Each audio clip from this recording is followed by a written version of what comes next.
Struggling with a mess of cables around? Tired of connectivity issues in conference rooms? Well, Specktron has just the right solution for you. The new eHub HDMI wireless display system allows you to stream high-definition content and videos. eHub's mirroring technology connects the HDMI-supported smart devices like laptops to any output device like LED displays. Using eHub is as easy as plug in the receiver to any screen or projector, connect the transmitter to a laptop or a smart device, and you are ready to go with the click of a button. The Specktron eHub is perfectly suited for meetings, training rooms, classrooms, or at your home. No wires, no hassle, no software installations. Enjoy the wireless connectivity with Specktron eHub. Get yours now. Visit Specktron.com. Experience the future with Specktron.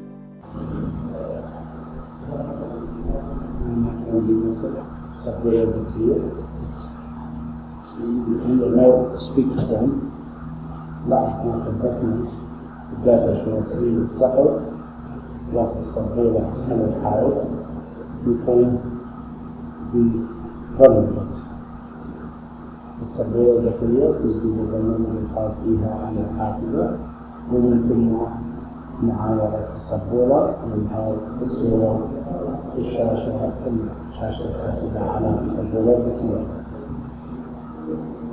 هسه احنا نقول بنقل البيانات عن البرنامج الخاص بالسبورة الذكية على الفلاش ميموري نقلها إلى الحاسبة.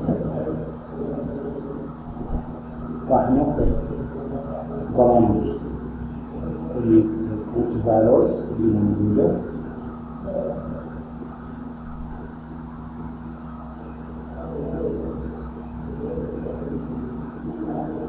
أي انتيفيروس نحاول نوقفه حتى لا يتعارض مع برامج السبورة الذكية.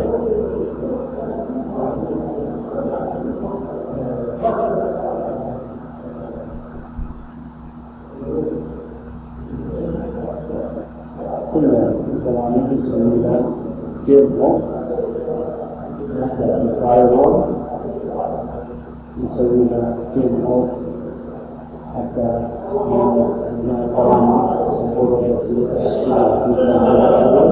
يتوقف عن العمل بسبب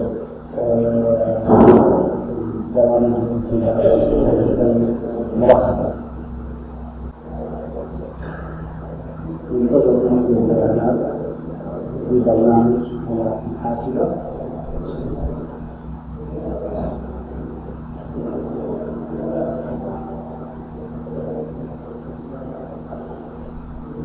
بعد ما نكمل ننقل الفلاش على الحاسبة الثانية اللي هي راح نستخدم فيها برنامج السبورة الذكية. بعد ما نستخدم البرنامج نحاول نغير البرنامج السابق اللي نستخدمه حتى لا يتعارض مع البرنامج الجديد.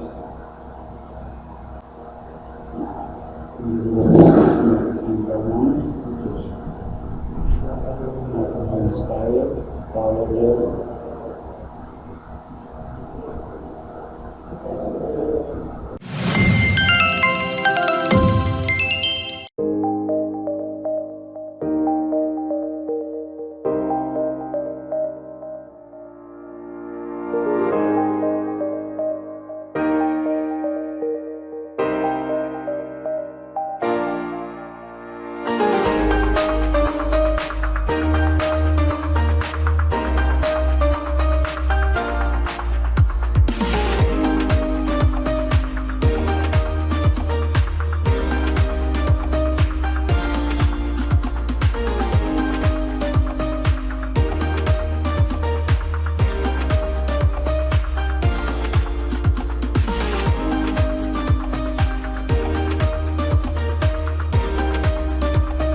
معانا نسميها السبورة الذكية اللي خلينا الصورة بوسط الحائط، بيكون الصورة مالتها باتجاه السبورة، ممكن تغيير أحجام الصورة اللي تخرج على السبورة عن طريق الكنترول والسيتنج، وثم نص البرنامج الابلكيشن الوايت بورد، وبعدها بعد ما بنسويها إلى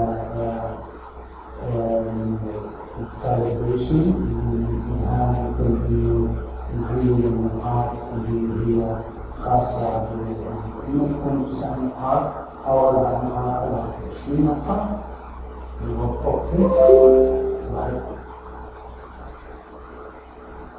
ايش الجمله مثلا يقول لك ان الويندوز الفاير لازم انت تغلق الويندوز فاير مثلا الغاء الويندوز فاير.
النقاط اللي هي ظهرت نختار النقاط التسعة اللي نبدأ أولا بالنقطة الأولى عندنا السبورة والنتيجة عند النقطة الأولى النقطة التسعة الأولى، ونتجه باتجاه النقطة الثانية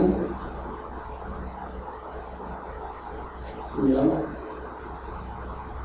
3 عندنا 4 عندنا 5 عندنا 6 عندنا 7 8 وعندنا 9.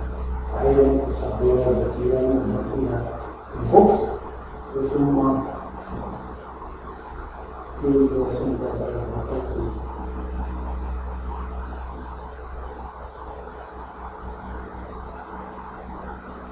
ثم ينزل وعندنا